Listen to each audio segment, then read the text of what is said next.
বগুড়ায় হামের উপসর্গ নিয়ে 10 মাস বয়সী এক শিশু হুমায়রা তাকে গতকাল হাসপাতালে ভর্তি করা হয় এবং আজকে তার ভোর রাতে মৃত্যু হয়। বগুড়া শহীদ জিয়াউর রহমান মেডিকেল কলেজ হাসপাতালে গতকাল হুমায়রাকে ভর্তি করার পর আজ ভোর রাত 3:30টার দিকে হুমায়রা মৃত্যুবরণ করেছে এবং তার মৃতদেহ কিন্তু এরই মধ্যে দাফনের জন্য তার যে বাড়ি সেখানে শেরপুরে কিন্তু নিয়ে যাওয়া হয়েছে। বগুড়ার শেরপুর উপজেলার হুমায়রা বাবা মার সাথেই কিন্তু থাকতো এবং হামের উপসর্গ নিয়ে 10 মাস বয়সী হুমায়রা গতকাল মঙ্গলবার বগুড়ার শহীদ জিয়াউর রহমান মেডিকেল কলেজ হাসপাতালে চিকিৎসার জন্য কিন্তু ভর্তি হয়, তাকে ভর্তি করা হয়। চিকিৎসাধীন অবস্থায় আজ ভোর রাতে 3:30টার দিকে 3:40 তার মৃত্যু হয়, যে কারণে চিকিৎসকরা মনে করছেন যে হুমায়রার আসলে হামের মৃত্যু হয়েছে। সেটি হচ্ছে হুমায়রার জ্বরের পাশাপাশি কিন্তু হামের বেশ কিছু রেশ ছিল, যে কারণেই চিকিৎসকরা ধারণা করছেন যে হামের কারণেই তার মৃত্যু হতে পারে।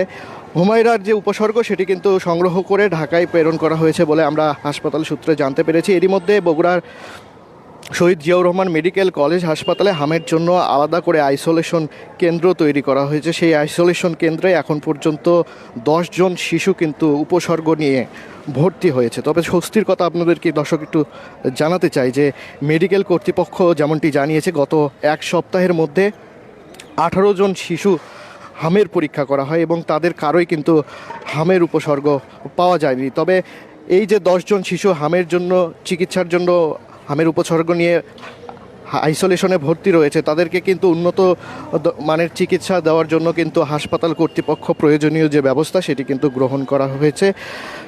শিশু হুমায়রা যিনি মারা গিয়েছেন তিনি কিন্তু তীব্র শ্বাসকষ্ট এবং প্রচণ্ড ব্যথায় একই সাথে জ্বরও ছিল ছোট্ট শিশুটির শরীরে। তাকে গতকালকে চিকিৎসার জন্য ভর্তি করা হয় বলে চিকিৎসক ও উপপরিচালক কিন্তু আমাদেরকে জানিয়েছেন। হামের প্রাদুর্ভাব কিন্তু সারা দেশ জুড়ে ছড়িয়ে পড়ায় কিন্তু স্বাস্থ্য মন্ত্রণালয় থেকে চিকিৎসকদের মাস্ক পরা সহ সতর্কতামূলক ব্যবস্থা গ্রহণ করা হয়েছে। হামের যে টিকা সেই টিকা খুব দ্রুত সারা দেশে ছড়িয়ে পৌঁছে দেওয়ার জন্য কিন্তু স্বাস্থ্য মন্ত্রণালয় থেকে একই সাথে কিন্তু জানানো হয়েছে। সব মিলিয়ে হামের যে পরিস্থিতি সেটি নিয়ন্ত্রণে কিন্তু স্বাস্থ্য মন্ত্রণালয় সহ চিকিৎসকরা কিন্তু সর্বাত্মক চেষ্টা করছেন। নিয়ন্ত্রণের বাহিরে চলে যাচ্ছে বলে চিকিৎসকরাও কিন্তু ধারণা করছেন। রাজশাহী বিভাগে হামের প্রাদুর্ভাবে কিন্তু সাম্প্রতিক সময়ে 32 জন শিশুর কিন্তু মৃত্যু হয়েছে। সরকারের পক্ষ থেকে ভ্যাকসিনের পরিকল্পনা নেওয়া হয়েছে।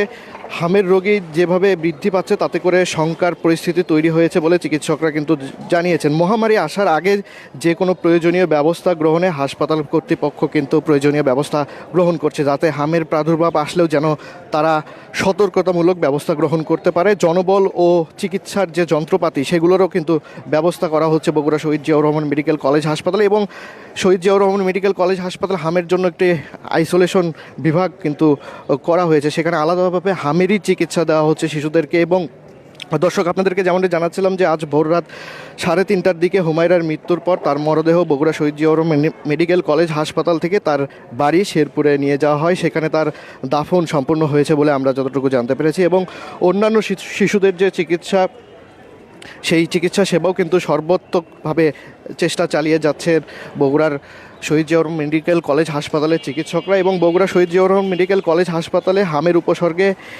এক শিশুর মৃত্যুর পর কিন্তু তারা আরও সতর্কতামূলক ব্যবস্থা গ্রহণ করা হয়েছে। চিকিৎসা ক্ষেত্রে যেন কোনো কমতি না থাকে সেই ক্ষেত্রেও কিন্তু তারা প্রয়োজনীয় ব্যবস্থা গ্রহণ করছে। দর্শক, এই ছিল বগুড়া শহীদ জিয়াউর রহমান মেডিকেল কলেজ হাসপাতাল থেকে হামের উপসর্গে 10 মাস বয়সী শিশু হুমায়রার মৃত্যুর সর্বশেষ খবর। যারা যুক্ত ছিলেন দৈনিক করতোয়ায়, আমি রাহেনুর ইসলাম ছিলাম এতক্ষণ আপনাদের সাথে।